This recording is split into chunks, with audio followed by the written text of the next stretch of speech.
Hello students, आशा करता हूँ बहुत ही अच्छे होंगे। मैं आ गया हूँ एक और नई वीडियो के साथ। इस वीडियो में मेरे दोस्त हम क्या करने वाले हैं, जो वास्तविक संख्याएं हैं उनसे रिलेटेड कुछ प्रश्न करने वाले हैं। और इस चैप्टर से रिलेटेड है हमारा आखिरी वीडियो है मेरे दोस्त, क्योंकि इससे पहले तक हमने जितने भी कॉन्सेप्ट थे और ठीक ठाक प्रीवियस क्वेश्चन भी हमने कर लिया था पिछली वीडियो तक। ठीक है, तो उस वीडियो में मैंने बताया था मेरे दोस्त, जो इसकी पिछली वीडियो थी वहां पर मैंने बताया था कि इस प्रकार के दो टाइप के प्रश्न आते हैं। एक टाइप का प्रश्न मैंने वहां पर बताया था मेरे दोस्त, और दूसरा जो टाइप था यहाँ पर मैं बताने वाला हूँ। तो ध्यान से देखिएगा मेरे दोस्त, क्या कह रहा है प्रश्न आपका कि दर्शाइए कि 5 माइनस कड़ी में 3 एक अपरिमेय संख्या है। ठीक है, यह जो प्रश्न है 2019-2020 में आ चुका है मेरे दोस्त, और ऐसे प्रश्न हर साल आने के चांसेस होते हैं। यहाँ पर देखिए नंबर जो हो सकता है चेंज हो सकता है, लेकिन जो करने का यहाँ पर मैं प्रोसेस बताऊंगा वही 100 to 1% है हर एक क्वेश्चन को करने का। ठीक है, तो मेरे दोस्त मैं यहाँ पर सोल्व करता हूँ इसको। यहाँ पर हम क्या करते हैं ना, यहाँ पर बोल रहा है कि 5 माइनस कड़ी में 3 बताइए कि अपरिमेय संख्या है, सिद्ध करना है। इसके ठीक विपरीत मेरे दोस्त हम लोग मान लेते हैं क्या कि यह जो है एक परिमेय संख्या है, क्योंकि अपरिमेय संख्याओं के ज्यादा हमें हमारे पास इंफॉर्मेशन नहीं है। ठीक है, जिसकी वजह से हम क्या करते हैं, इसके ठीक विपरीत मान लेते हैं कि यह जो वैल्यू है ये आपका परिमेय संख्या है। तो वह काम करेंगे मेरे दोस्त, यहाँ पर नोट करेंगे कि माना 5 माइनस कड़ी में 3 एक परिमेय संख्या है। ठीक है, मैंने कहा भैया माना 5 माइनस कड़ी में 3 एक परिमेय संख्या है। अपरिमेय संख्या का एक रूल होता है, रूल ये होता है कि परिमेय संख्या को हम p बट्टे क्यू के रूप में लिख सकते हैं। क्या मेरे दोस्त, p बट्टे क्यू के रूप में आराम से लिख सकते हैं, जिसकी वजह से यहाँ पर कह सकते हैं हम लोग कि 5 माइनस कड़ी में 3 बराबर p बट्टे क्यू। ठीक है, और यहाँ पर कुछ कंडीशन यह होते हैं कि q की जो वैल्यू है 0 के बराबर नहीं हो सकती है। तो उसके लिए यहाँ पर लगा देंगे q is not equal to 0 के। अब p व q एक सह अभाज्य संख्याएं, सह अभाज्य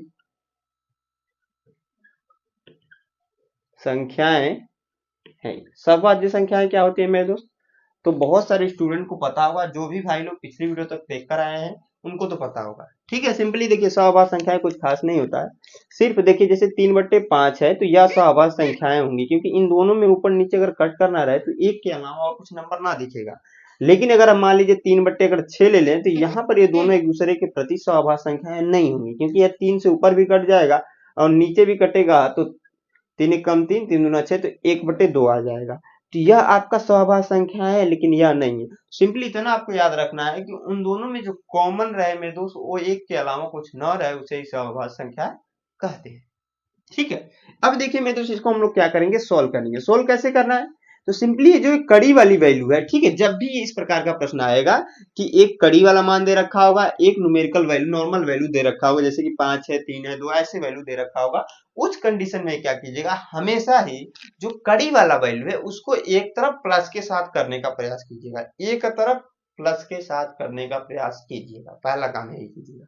ठीक है मेरे दोस्त, हम क्या करेंगे, प्लस पहले इसमें इसको प्लस के साथ करेंगे, तो इसको इधर ट्रांसफर कर देंगे। ट्रांसफर करेंगे तो 5 बराबर p/q प्लस के साथ कड़ी में 3, क्योंकि यहाँ पर माइनस था उधर गया प्लस में, पुनः इसको इधर ट्रांसफर कर देंगे। तो यहाँ पर हो जाएगा 5 माइनस का p/q, क्योंकि यहाँ पर प्लस है इधर के साथ आएगा तो माइनस हो जाएगा, साइन चेंज होता है, ये आपको पता होगा। बराबर प्लस का कड़ी में 3 होगा तो आगे कुछ नहीं, तो हम लोग प्लस को छोड़ सकते हैं। ठीक है, क्योंकि किसी भी नंबर के आगे प्लस छिपा है। अब यहाँ पर बट्टे 1 करके एलसीएम लगा लेंगे मेरे दोस्त, तो क्यू एलसीएम हो जाएगा, 1 से क्यू में भाग देंगे, भाग जाएगा क्यू टाइम में, क्यू का इस 5 में गुणा 5 क्यू हो जाएगा मेरे दोस्त। बीच में माइनस है तो माइनस, पुनः क्यू से क्यू में भाग लगाएंगे, भाग जाएगी एक बार में, 1 का पी में गुणा पी ही आ जाएगा, बराबर कड़ी में 3। ठीक है, इसे समीकरण नंबर 1 मान लीजिएगा मेरे दोस्त। ठीक है, इतना समझ में आया, इतना चमका मेरे दोस्त। अब देखिए मेरे दोस्त, जितनी भी चीजें हैं वो थ्योरेटिकली है, यानी कि लिखना ही है। ठीक है, यहाँ पर मैंने ला दिया 5q minus p/q, 5q minus का p/q, यह ही यहाँ पर क्या है, इंपॉर्टेंट चीज है। अब यहाँ पर देखिए आपने मेरे दोस्त पूर्णांक पढ़ा होगा, क्या मेरे दोस्त, पूर्णांक। ठीक है, पहली वीडियो मैंने जब इस चैप्टर को स्टार्ट किया था वहां पर भी बताया था, और पिछली वीडियो में बताया था, इस वीडियो में भी बता देता हूँ। पूर्णांक क्या होते हैं, जैसे कि 3 है, 2 है, -2 है, -3 है, यह सब जो नंबर होते हैं मेरे दोस्त वो पूर्णांक होते हैं। क्या होते हैं, पूर्णांक होते हैं। ठीक है, बहुत अच्छे से मैंने बता भी रखा है। दो पूर्णांकों को अगर गुणा करें मेरे दोस्त, 3 × 2 तो क्या आएगा, 6 आ जाएगा। -3 गुणे 2 अगर कर दे तो माइनस का 6 आ जाएगा, यानी कि दो पूर्णांकों का गुणा कर रहे हैं तो पूर्णांक ही प्राप्त हो रहा है, क्योंकि 6 भी एक पूर्णांक है, -6 भी एक पूर्णांक है, इधर भी दोनों पूर्णांक ही है। ठीक है, अगर दो पूर्णांकों को जोड़े तो प्लस का 3 और प्लस का 2 कर दे मेरे दोस्त, प्लस का 5, माइनस का 3 प्लस का 2 करें तो माइनस का 1, प्लस का 3 माइनस का 1 करें तो प्लस का 1। तो यहाँ पर दो पूर्णांकों को जोड़ना है तो पूर्णांक ही प्राप्त हो रहा है, घटा रहा है तो पूर्णांक ही प्राप्त हो रहा है, फिर यहाँ पर भी घटा रहे हैं तो पूर्णांक ही प्राप्त हो रहा है। लेकिन अगर हम दो पूर्णांकों को भाग लगाएं, जैसे कि अगर मान लीजिए 3/2 कर दे तो यह पूर्णांक नहीं है, परिमेय संख्या हो गई। क्या हो गई मेरे दोस्त? परिमेय संख्या। अब इसको भूल जाइए, अब यहाँ पर आ जाइए। ठीक है, इसको मैं क्यों बता रहा था अभी आपको समझ में आएगा। यहाँ पर जो P व Q है, जो हमने माना है वो पूर्णांक ही तो है और कुछ तो है नहीं। परिमेय संख्या क्या होती है? जो नंबर होते हैं वही तो पूर्णांक होते हैं। तो यहाँ पर नोट कर सकते हैं, चूंकि P व Q एक पूर्णांक संख्या है। क्या है मेरे दोस्त? पूर्णांक संख्या है। ठीक है, इतना समझ में आया? चूंकि P व Q एक पूर्णांक संख्या है मेरे दोस्त, अतः डायरेक्ट लिख सकते हैं 5Q माइनस का P/Q। यहाँ पर मत लिखो, शायद नीचे ना दिखे, मैं इधर लिखता हूँ ऊपर से। ठीक है, ठीक है मेरे दोस्त, वीडियो पसंद आ रही है प्लीज इस वीडियो को लाइक कर दीजिएगा, साथ में दोस्तों के साथ शेयर कर दीजिएगा। ठीक है, ये हमारा हम्बल रिक्वेस्ट है आप लोग से मेरे दोस्त। ठीक है, तो यहाँ पर नोट कर सकते हैं मेरे दोस्त, अतः 5Q माइनस P/Q एक परिमेय संख्या होगी। क्यों परिमेय संख्या हो रही है, अब समझ में आया? परिमेय संख्या होगी। अभी जस्ट मैंने जो थोड़ी देर पहले इसको यहाँ पर बताया था कि दो पूर्णांकों को गुणा कर रहे थे, जोड़ रहे थे, घटा रहे थे तो पूर्णांक प्राप्त हो रहा था। लेकिन मेरे दोस्त जब दो पूर्णांकों को भाग दे रहे थे हमें परिमेय संख्या प्राप्त हो रही थी। ठीक है, तो P व Q जब पूर्णांक है यहाँ पर, तो 5 तो भी पूर्णांक ही है, आपको पता है। तो 5Q माइनस P/Q क्या हो जाएगा? एक परिमेय संख्या हो जाएगा। ठीक है, लेकिन मेरे दोस्त यहाँ पर समीकरण नंबर 1 को देखोगे, यहाँ पर नोट कर सकते हो, परंतु समीकरण 1 से क्या मेरे दोस्त? समीकरण 1 से 5Q माइनस का P/Q बराबर हो जाएगा आपका कड़ी में 3। ठीक है, 5Q माइनस का P/Q बराबर हो जाएगा कड़ी में 3। तो यहाँ पर ध्यान से देखने वाली एक चीज यह हो जा रही है कि इधर वाला मान तो क्या है आपका? परिमेय संख्या है, लेकिन इधर वाला मान क्या है? अपरिमेय संख्या है, क्योंकि हमने पिछली वीडियो तक पढ़ लिया था कि कड़ी में जितनी भी वैल्यू रहती है वो सारी क्या होती है? अपरिमेय संख्या होती है। यहाँ पर नोट कर सकते हैं कि समीकरण, परंतु समीकरण नंबर ए से ये आ गया। ठीक है, चूंकि कड़ी में 3 एक अपरिमेय संख्या है, अपरिमेय संख्या है, अतः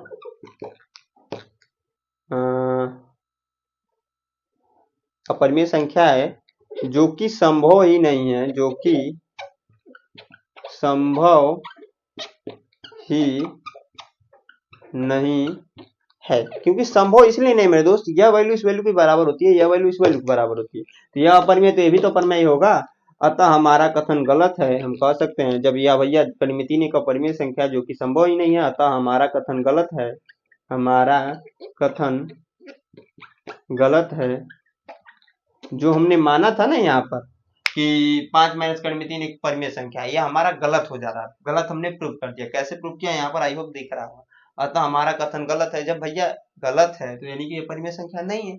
जब परिमेय संख्या नहीं है तो क्या होगी? अपरिमेय संख्या है, क्योंकि दो ही प्रकार की हमने संख्याएं पढ़ी, एक परिमेय पढ़ी है, एक अपरिमेय पढ़ी है। ठीक है, जब ये परिमेय संख्या नहीं है तो सिंपली बोल सकते हैं कि अपरिमेय संख्या ही होगी। ठीक है, तो यहाँ पर कह सकते हैं इसलिए 5 माइनस कड़ी में 3 एक अपरिमेय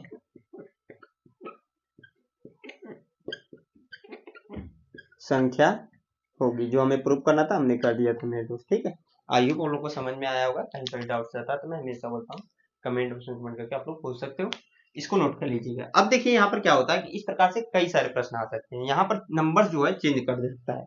ठीक है, जैसे कहीं पर आ सकता है 5 माइनस कड़ी में 2, 3 माइनस कड़ी में 2 आ सकता है, 3 प्लस का कड़ी में 2 आ सकता है, 3 माइनस का 2 कड़ी में 2 आ सकता है, 3 यहाँ पर नंबर चेंज हो सकते हैं। ठीक है, प्रकार से मैं बता रहा हूँ। जैसे आ जाए मान लो 2 प्लस 3 कड़ी में 5। ऐसे बहुत सारे क्वेश्चन बन सकते हैं, ठीक है। लेकिन आपको सिंपली इतना याद रखना है, यहाँ तक आने में थोड़ा सा डिफिकल्टी होती है, बाकी ये जो लिखने वाला प्रोसेस है उसमें भी सेम ही रहता है, ठीक है। यहाँ पर हमें सिंपली इस प्रश्न में चाहे इस प्रश्न में चाहे चारों में, हर में यही कंडीशन करना है, जो एक कड़ी वाला मान है उसको एक साइड करना है। इसमें तो आप आसानी से शायद कर सकते हैं, इसमें थोड़ा सा आप लोग को कंफ्यूजन लग रहा होगा, तो मैं यहाँ पर बता देता हूँ कैसे इसको करते हैं। 3 माइनस का 2 क्यू, सॉरी कड़ी में 2 है ना, इसको पी बट्टे क्यू के रूप में मानेंगे, अगर ऐसा प्रश्न आता है तब उसको ट्रांसफर कर देंगे। 3 बराबर पी बट्टे क्यू प्लस के साथ 2 कड़ी में 2, इसको इधर ट्रांसफर कर लेंगे, तो 3 माइनस का पी बट्टे क्यू बराबर 2 कड़ी में 2। इतना समझ में आ रहा है ना कैसे हो रहा है, इसको इधर हमने ट्रांसफर किया तो माइनस में हो गया, जोड़ेंगे तो 3 क्यू माइनस का पी बट्टे आ जाएगा क्यू बराबर आ जाएगा 2 कड़ी में 2। तो यहाँ पर 2 वाले को भी इधर लेकर आना है, तो इसका इसमें गुणा करा लीजिए, क्योंकि क्रॉस मल्टीप्लाई होता है, ठीक है। तिर्यक गुणा होता है, ये आपको पता है, इसका इसमें गुणा होगा तो हो जाएगा 3 क्यू माइनस का पी बट्टे 2 क्यू बराबर कड़ी में 2। तो कड़ी वाली वैल्यू एक साइड आ गई ना, वही काम करना है और कुछ एक्स्ट्रा नहीं करना है मेरे को। सिंपली समझ में आया, तो हर एक प्रश्न में ऐसे करना है, फिर इसको ऐसे लिखने हैं, ठीक है। इस प्रश्न को एक दो बार प्रैक्टिस कीजिएगा, 100 into 1% कहता हूँ मैं, तो आपको ये प्रश्न आने लग जाएगा, ठीक है। अब देखिए जितनी भी चीजें मैंने इस चैप्टर में बताई है अभी तक, इसको आप कर लेते हैं मेरे दोस्त, इस चैप्टर से कोई भी प्रश्न आ जाएगा, आपका नहीं छूटने वाला है, ठीक है। तो इसी के साथ मेरे दोस्त ये चैप्टर आपका कंप्लीट हो गया। नेक्स्ट वीडियो में मेरे दोस्त हम लोग एक नए चैप्टर को स्टार्ट करेंगे। आई होप आप लोग को ये वीडियो पसंद आई है, मेरे दोस्त पसंद है प्लीज इस वीडियो को लाइक कीजिएगा, साथ दोस्तों के साथ शेयर कर दीजिएगा, और हमारे चैनल में पहली बार विजिट किया मेरे दोस्त, अभी तक सब्सक्राइब नहीं किया तो सब्सक्राइब कर लीजिएगा। यहाँ तो वीडियो को वॉच करने के लिए मेरे दोस्त, मेरे तरफ से आप सभी दोस्तों को धन्यवाद।